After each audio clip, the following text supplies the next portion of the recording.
입니다.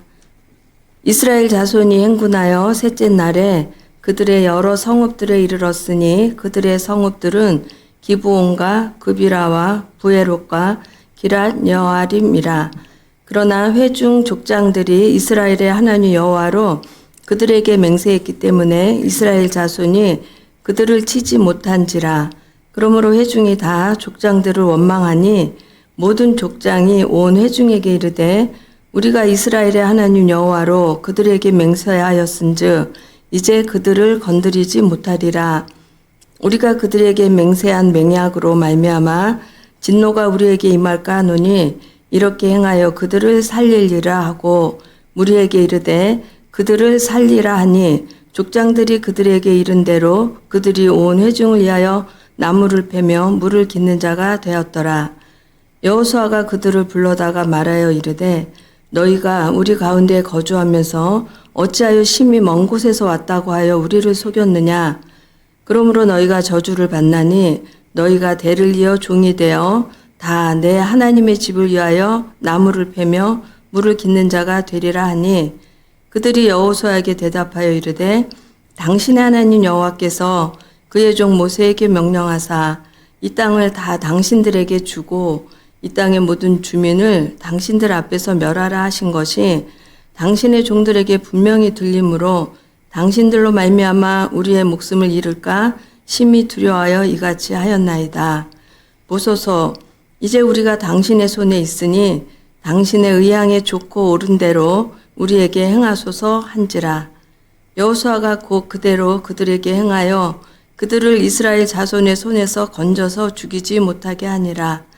그날에 여호수아가 그들을 여호와께서 택하신 곳에서 회중을 위하여 여호와의 제단을 위하여 나무를 패며 물을 깃는 자들로 삼았더니 오늘까지 이르니라. 야구는 시즌제로 운영하기 때문에 단기 알바가 많습니다.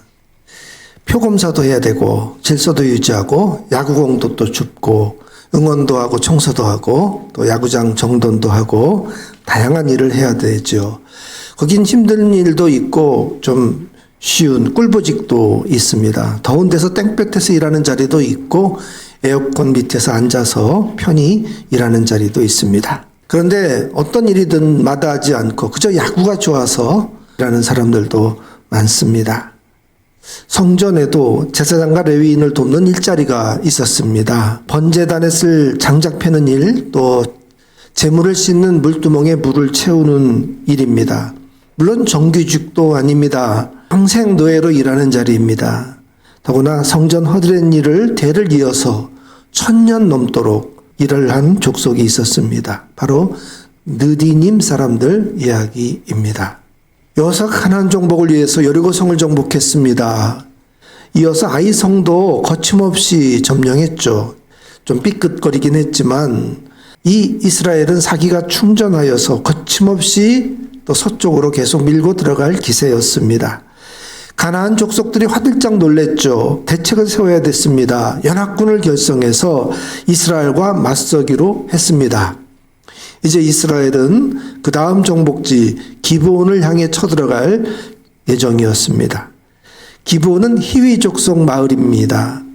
기브온 사람들은 막강했던 여리고와 아이성이 맥없이 나가 떨어졌다는 소식을 들었습니다. 이스라엘과는 싸워봤자 승산이 없겠구나 알았습니다. 기브온 사람들이 꾀를 냈습니다. 몇 사람을 뽑아가지고 아주 지친 나그네 행사로 꾸몄습니다. 낡은 옷을 입히고 낡은 신발을 신기었습니다. 헤어진 전대에다가 곰팡이 핀 떡을 담았습니다. 꿰맨 가죽 부대를 나귀에 실었습니다. 누가 봐도 먼 데서 온 나그네 사람처럼 보이게 했습니다.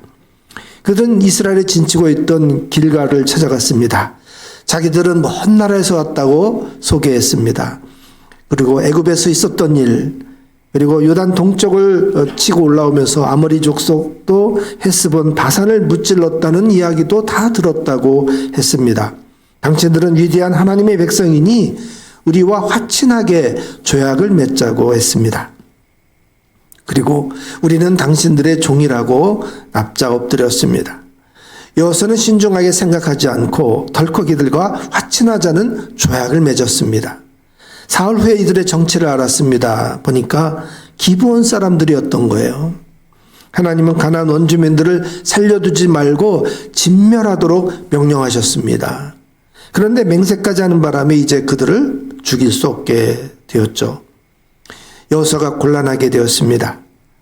각 지파의 족장들을 소집해서 의논했습니다. 죽이지 않겠다고 맹세까지 한 마당에 그들을 건드릴 수는 없다. 하지만 백성들이 이를 그르쳤다고 우리를 원망할 것이다. 마침 이들이 우리의 스스로 종이 되겠다고 하니까 이들에게 나무를 패고 물 깃는 일을 시키자. 그들을 종으로 부리자. 이렇게 했어요. 여호수아가 급히 수습했지만은 곰곰이 생각하니까 생각할수록 괘씸한 거예요. 그래서 그들을 불러다가 물어봤습니다. 22절에 어찌하여 심히 먼 곳에서 왔다고 우리를 속였느냐. 그들의 대답이 24절입니다. 당신 하나님 여호와께서 그의 종 모세에게 명령하사 이 땅을 다 당신들에게 주고 이 땅의 모든 주민을 당신들 앞에서 멸하라 하신 것이 당신의 종들에게 분명히 들리므로 당신들로 말미암아 우리의 목숨을 잃을까 심히 두려워하여 이같이 하였나이다. 기브온 사람들이 자기들의 목숨을 구하려고 꾸민 일이었어요. 뭐라고 하겠어요? 한편 이들이 여호와 하나님의 전능하심을 잘 알고 있다면서 답장 엎드리는 거예요. 어찌하지를 못했습니다. 대신 여호수아는 기브온 사람들이 이스라엘 진에 함께 거하면서 대를 이어 종이 되라고 했습니다.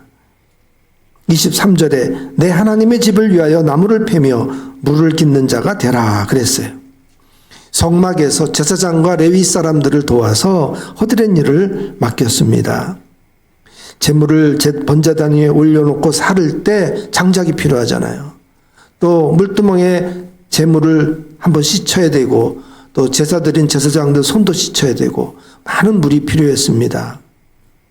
거기다가 물을 채워 넣어라 했던 거죠. 이때부터 기브온 사람들은 레위인을 도와서 제사에 필요한 장작을 패고 물을 길었습니다. 성경을 가만히 보면 제단의 일만 한 게 아니라 회중들을 위해서도 장작도 패고 물을 길었다 그랬어요. 그러니까 일반 이스라엘 백성들을 위해서도 장작을 패줘야 됐고 성막 또는 성전에서 장작 패고 물을 깃는 일도 했다는 거죠. 그러나 고맙게도 좌우지간에 이 거룩한 제단을 섬기도록 일할 수 있게 되었습니다. 스스로 하인이 되어서 이스라엘 백성들을 오래도록 섬겼어요. 근데 이들이 언제까지 섬겼을까? 27절에 보면 맨 마지막에 보면 그날에 여호수아가 그들을 여호와께서 택하신 곳에서 회중을 위해서 했고 그 다음에 여호와의 제단을 위하여 나무를 패고 물을 길는 자로 삼았더니 이 오늘까지 이르니라. 그러니까 여호수아서를 썼을 때까지 했다는 거예요. 이 여호수아서를 언제 썼을까? 여호수아가 죽을 때까지는 했겠다. 그런 거죠. 그런데 여호수아가 죽고 안 했느냐? 그렇진 않아요. 계속 이어서 성막이 존재하는 한, 또 성전이 있는 한 이들은 이 일을 해야만 됐던 거죠. 성경에 이들이 다시 등장하는 데가 역대상 9장 1절 2절입니다. 온 이스라엘이 그 계보대로 계수되어 그들은 이스라엘 왕조실록에 기록되니라. 유다가 범죄함으로 말미암아 바벨론으로 사로잡혀 갔더니 그들의 땅 안에 있는 성읍에 처음으로 거주한 이스라엘 사람들은 제사장들과 레위 사람들과 느디님 사람들이라. 여기 느디님이라고 나와 있는데요. 이 사람들이 바로 이 기브온 사람들이었어요. 역대기는 포로기 이후에 바벨론 포로에서 포로 생활 70년 하고 이스라엘에 돌아와가지고 쓰여진 책이에요. 그래서 지금 역대상 9장에는 돌아온 사람들이 예루살렘 어디에 배치돼서 살았는가 그 명단이 쭉 나오는 데거든요. 근데 거기에 바벨론 포로에서 돌아온 사람들의 명단에 이 느디님 사람들이 나오는 것입니다. 이들이 제사장과 레위인들과 같이 돌아왔다는 거예요. 명단이 제사장, 레위인, 느디님 이렇게 붙어 나와요. 이 느디님 사람들이 바로 성전에서 장작 패고 물을 기른 종이었던 거죠. 이 느디님이라는 말 뜻이 주어진 자들이라는 말이거든요. 영어로 표현하면은 템플 서벤트 이렇게 돼 있어요. 그러니까 성전의 종이란 뜻으로 쓰이죠.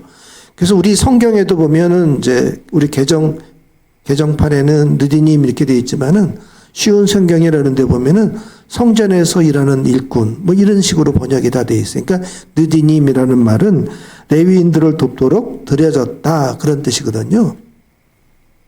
그래서 성전 일꾼 이렇게 번역한 성경이 꽤 돼요.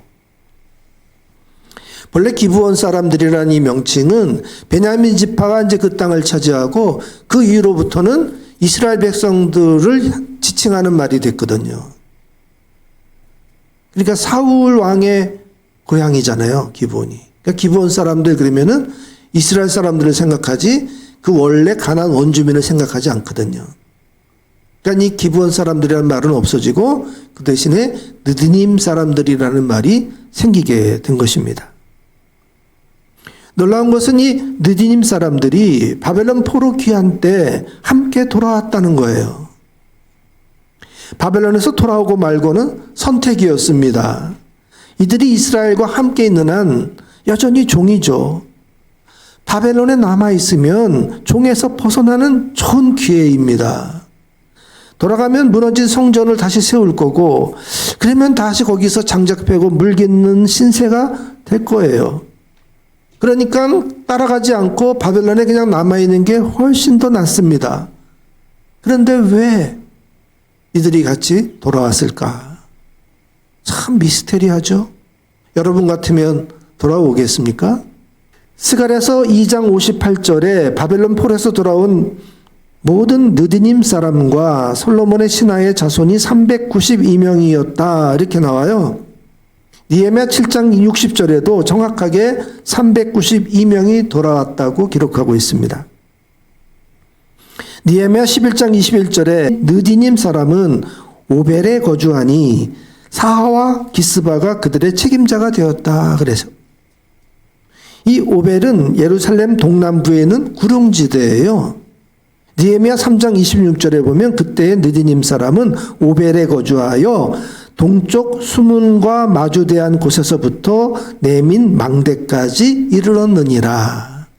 그러니까 느디님 사람들이 예루살렘에 돌아와서 정착한 정착지가 바로 동쪽 수문 앞에 있는 그 오벨이라는 구릉지대에 내민 망대까지, 그러니까 망대가 있다는 것은 높은 지대라는 뜻이에요.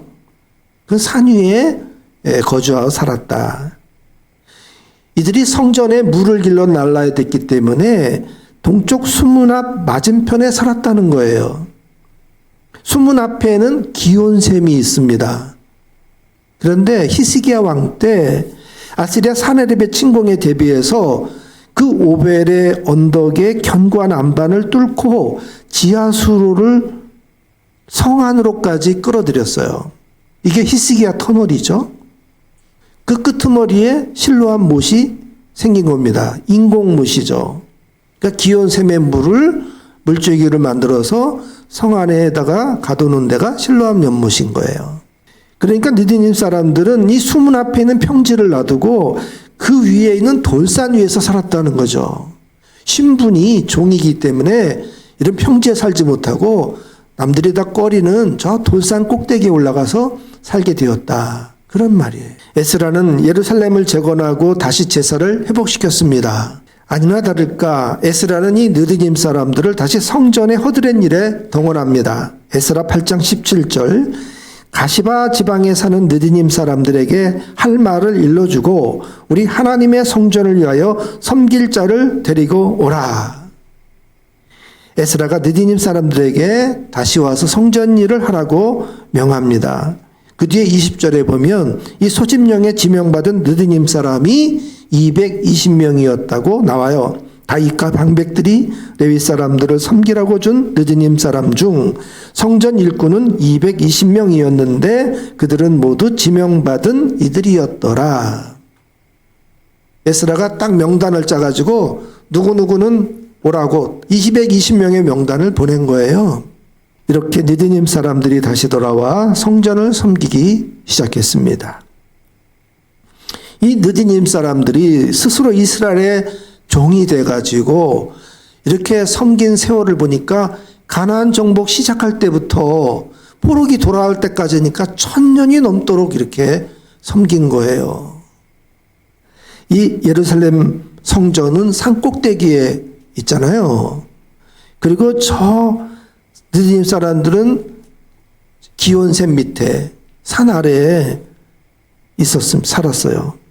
실로암 못에서 물지개를 지고 또 장작을 지고 그 수문 앞 기온샘 앞에는 수문이 있고 이쪽에 실로암 못 앞에는 샘문이 있어요. 샘문. 그러니까 실로암 못에서 떠가지고 올라가는 게 좀 더 가깝겠죠. 그래서 그 샘문을 통해 가지고 꼭대기까지 올라가는데 고저 차이가 150m더라고요. 계단이 한 20cm씩 이렇게 된다 그러면은 750계단을 쉬지 않고 올라가는 길이에요. 물지개를 지고 장작을 지고 올라가는 길이에요. 얼마나 고됐겠어요. 1000년 동안 한 번도 그 신분이 상승된 적이 없었습니다. 평생 종이었고 대를 이어 종이어야 했습니다. 그런데 왜 느디님 사람들은 성전 일꾼으로 만족하고 다른 유익을 구하지 않았을까요? 왜 그들은 굳이 바벨론에서 이스라엘 백성들을 따라서 돌아왔을까요? 미스테리합니다. 성경에 이 느디님 사람과 같이 등장하는 직무가 있어요. 바로 성전 문지기입니다. 이 성전 문지기는 느디님 사람들보다는 직급이 좀 한 단계 높은 사람들인 것 같아요. 그런데 시편 84편 10절에 이렇게 나옵니다.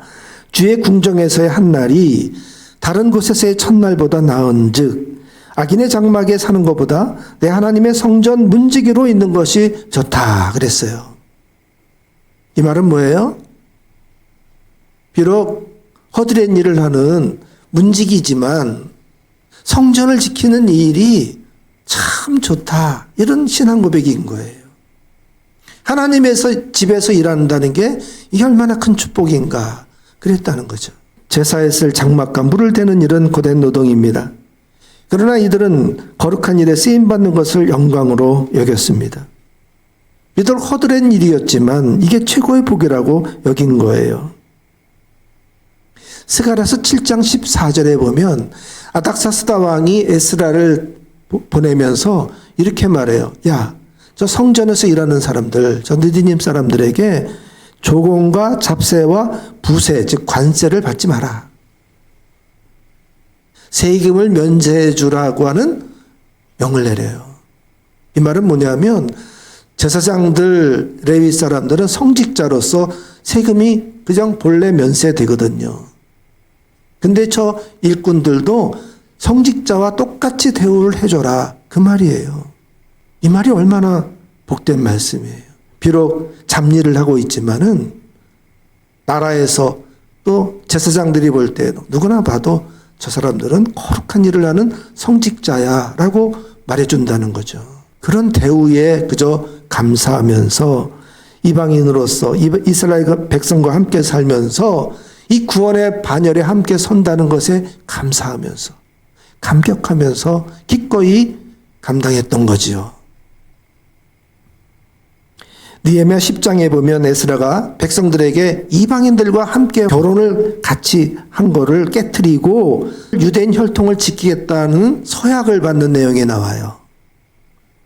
근데 거기에 28절에 보면 느디님 사람들도 이방 사람과 절교하고 여호와의 모든 계명과 규례와 율례를 지켜 행하기로 맹세했다. 이렇게 나와요.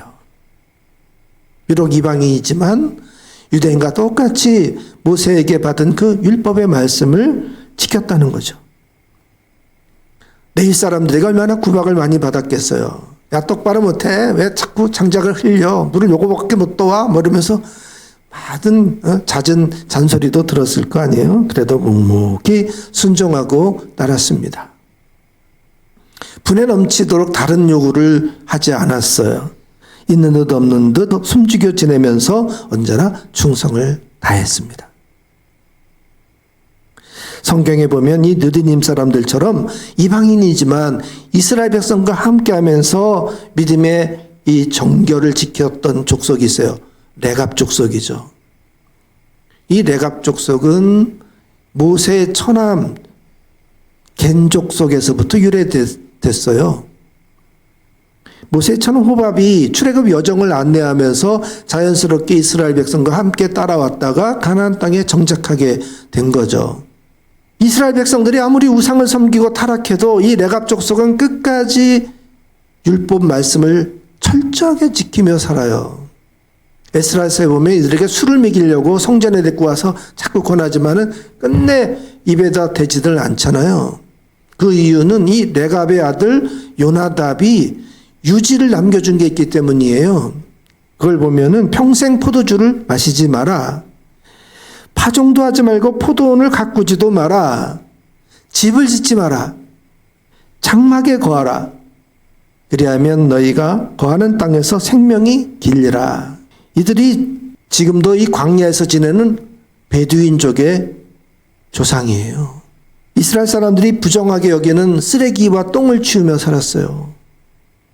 그래서 바벨론 포로에서 돌아왔을 때 그 예루살렘 성벽을 다시 재건할 때 분야별로 이렇게 끊어서 90m, 100m씩 끊어가지고 이 할당을 맡아서 했는데 이 분문, 아까 수문, 물이 들어갔다 나왔다 하는 샘물을 길러 오르는 문. 분문은 뭐예요? 똥을 치우는 문이에요. 부정한 문이니까 이스라엘 백성들이 그 문 재건을 맡으려고 하질 않아요. 그런데 이 레갑 족속이 분문 재건을 공사를 맡아서 하잖아요.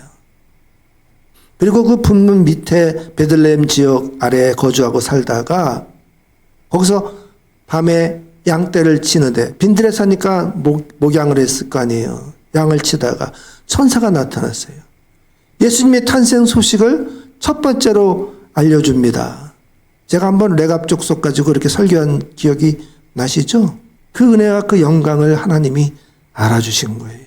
이름도 없이 빛도 없이 뒤에서 묵묵히 섬기는 그걸 하나님이 다 아셔요. 이 느비딘 사람들 생각하면 생각할수록 참 신비롭습니다. 신분 대우도 가장 천한 대우를 받았죠. 일도 아주 고된 노동에 시달려야 됐죠. 그런데 거기서 벗어날 수 있는 기회가 얼마든지 있는데도 불구하고 이 거룩한 일에 동참하기 위해서 끝내 따라와가지고 대를 이어서 종이 되어 이 일을 감당했어요. 왜? 성전의 일이니까. 이게 성직자 대우를 받을 수 있는 일이니까. 영광으로 여기고 기쁘게 여기고 즐겁게 감당했어요. 이 땅에서 섬기는 거 하늘에서 하나님이 다 알아주십니다.